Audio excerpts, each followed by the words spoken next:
Imagine risking your life just to walk down the street without a headscarf.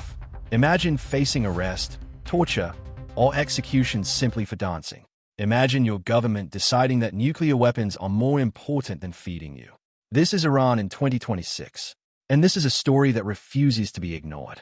3 years ago, a 22-year-old Kurdish woman named Mahsa Amini died in police custody for the crime of wearing her hijab improperly.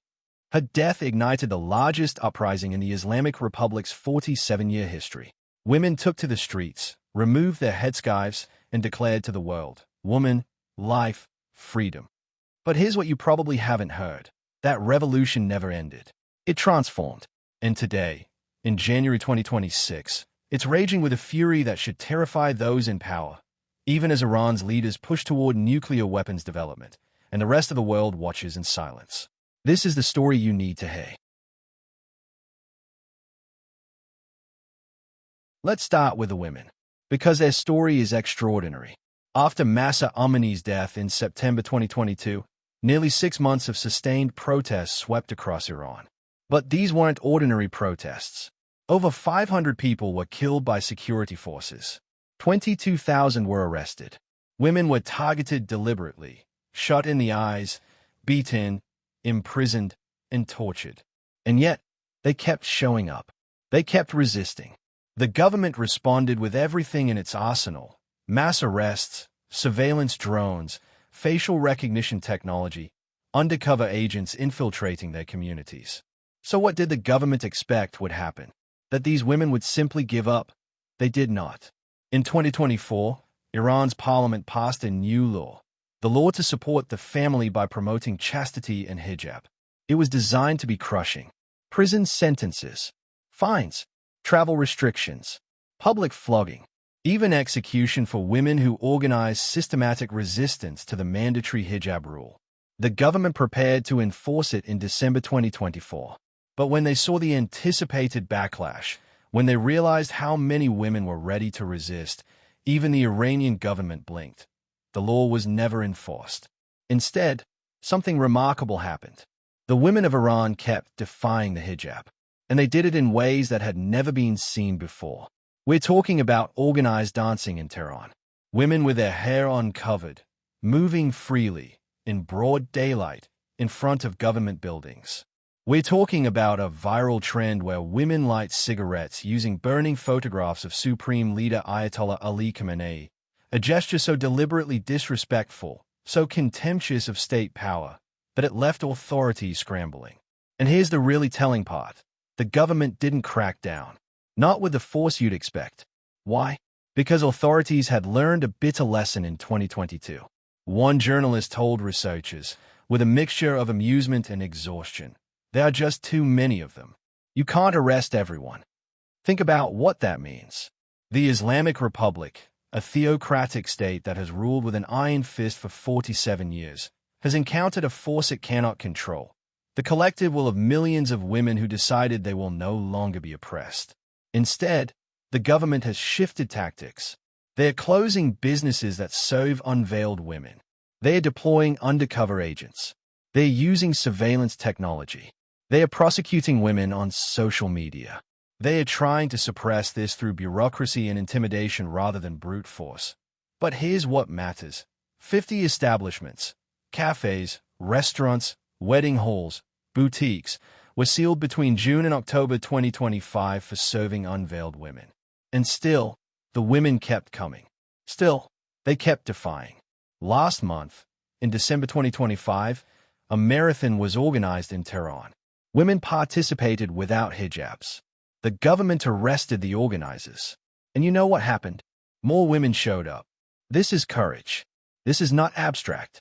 This is real women, with real names, risking real consequences: arrest, violence, humiliation, separation from their families, because they believe they have the right to control their own bodies. The question we should be asking ourselves is simple. Where is the international outcry? Where are the world's feminists? Where are the Western celebrities who lecture us about human rights?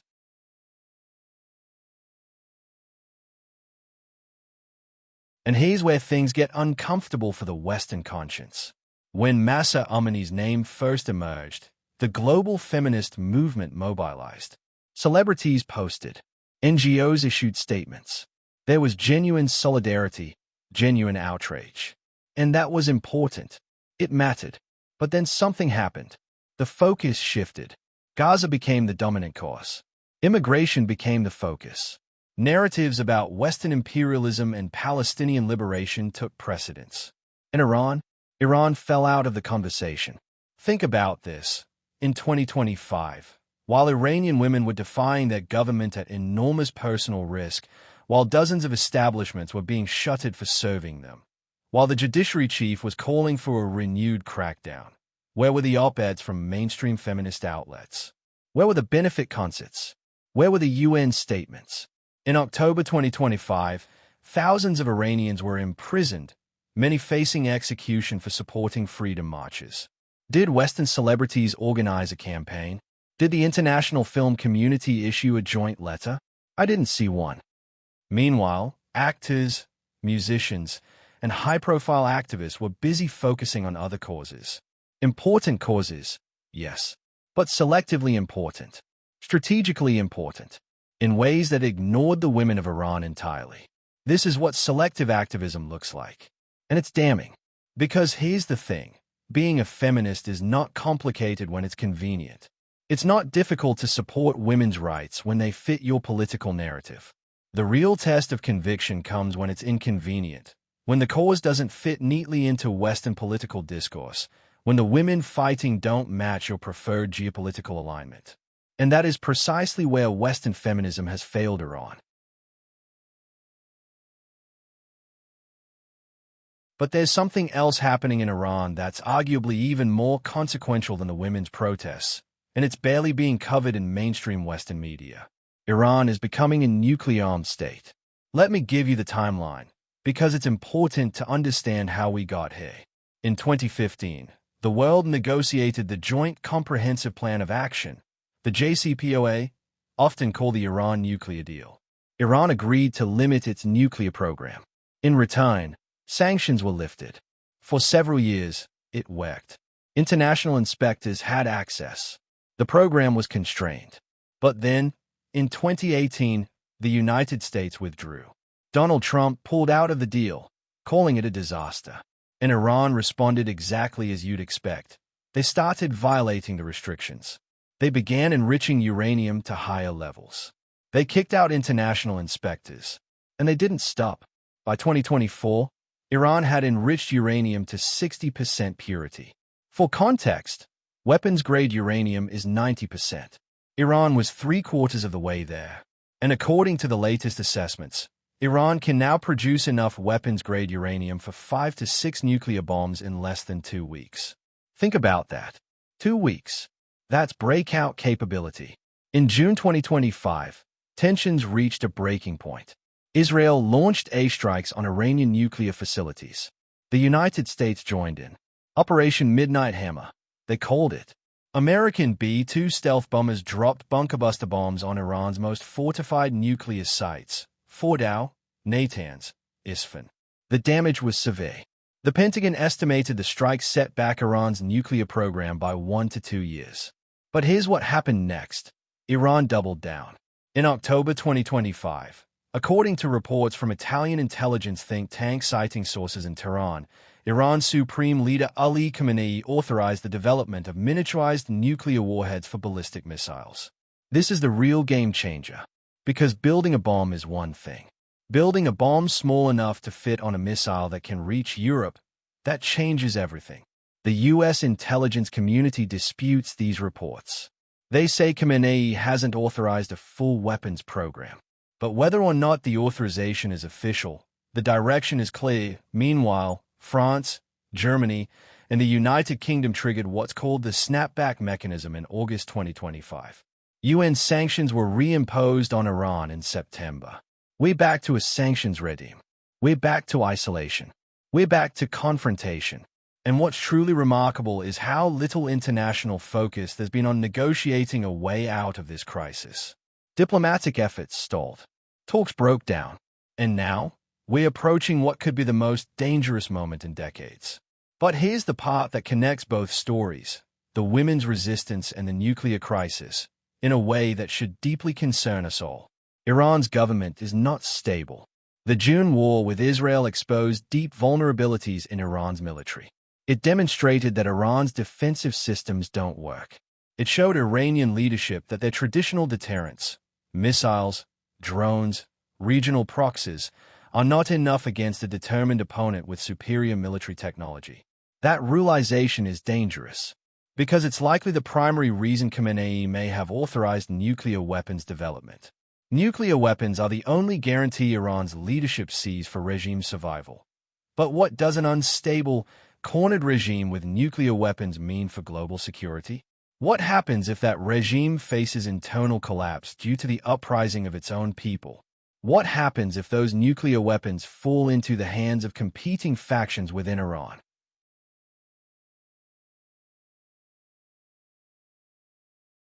And then there's Russia. Russia used to maintain a careful balance with Iran. Cooperation in nuclear energy, but limited, constrained, managed. But Ukraine changed that calculus entirely. After Western countries imposed massive sanctions on Russia, Moscow needed new allies. Iran became essential, and Iran, facing isolation and military pressure, needed a powerful ally. It was a marriage of convenience that has become increasingly strategic. In September 2025, Iran and Russia signed a $25 billion agreement to build 4 nuclear power plants in Iran's southern Hormozgan province. But it's not stopping there. Iran is pushing for 8 new reactors. Russia is moving forward with designs for smaller-scale plants. The cooperation is deepening, expanding, becoming more comprehensive. Now, the official story is that these are civilian nuclear plants for electricity generation. Iran says it faces power shortages. Russia says Iran deserves the right to peaceful nuclear energy. It's all framed in language about energy independence and economic cooperation. But let's be honest about what's really happening. Russia is becoming Iran's nuclear partner precisely when Iran is closest to weaponizing its program. Whether or not Russia is directly assisting in weapons development, the deep partnership means that Russia has leverage over the West. Russia becomes Iran's protector, and Iran becomes Moscow's proxy. This changes the entire geopolitical equation in the Middle East, and it happens largely outside the view of international media focused on other stories.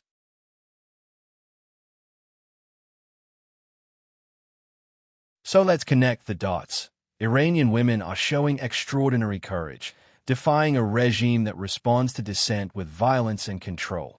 They are winning, slowly, incrementally, forcing the government to back down from its harshest crackdowns because there are simply too many of them to suppress. But at the exact same time, that government is quietly pushing toward nuclear weapons. It's forging deeper strategic partnerships with Russia. It's hardening its position against international negotiation. It's backing the military security apparatus against reform. What this means is that the internal pressure for change in Iran and the external pressure for nuclear containment are operating on different timescales. The women's movement is moving fast, faster perhaps than any recent movement in the Middle East. But nuclear weapons development moves on a different timeline. It's patient, it's methodical, and by the time the Iranian people finally transform their country, if they do, Iran might already be an irreversible nuclear power. And the West is divided. The international community is fractured. There are no coordinated efforts at either supporting the Iranian democracy movement or negotiating a nuclear agreement that acknowledges Iran's legitimate energy concerns while preventing weaponization. We've fallen into a chasm between 2 possible futures, and we're not equipped to handle either of them. If Iran succeeds in building nuclear weapons, the entire balance of power in the Middle East shifts. Israel, the US, Saudi Arabia, all of these actors will recalculate their strategies. Regional conflicts become more dangerous. The risk of nuclear confrontation rises. Military spending accelerates. The world becomes less stable. If the Iranian women's movement succeeds in forcing democratic transformation, it's possible, though not guaranteed, that a new Iran might be more willing to negotiate nuclear constraints. But the odds of that scenario unfolding before Iran achieves weapons capability are looking increasingly slim. We are watching history unfold in real time. And most of us don't even realize it.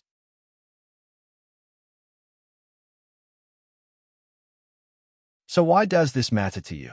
Why should you care about Iranian women dancing in the streets, or uranium enrichment levels, or Russia-Iran nuclear deals? Because international stability is not abstract. It affects you. It affects your security, your economic future, your children's world. When international institutions fail to support women's rights movements, we send a message that those rights are conditionally important only when geopolitically convenient. And that message reaches women and minorities everywhere. It tells them, your freedom is not worth the effort if it's inconvenient for powerful nations. When the international community fails to negotiate meaningful constraints on nuclear proliferation, we're not being neutral. We're actively choosing a more dangerous world. And when Western activists and celebrities show up selectively, when we mobilize for some causes but ignore others based on political narratives, we undermine the very principles we claim to believe in. The Iranian women in the streets right now are not waiting for Western approval or support. They're not asking for permission. They are claiming their rights on their own terms, at enormous personal risk. The least we can do is bear witness. The least we can do is demand that our governments take this moment seriously. The least we can do is insist on consistent principles rather than selective activism.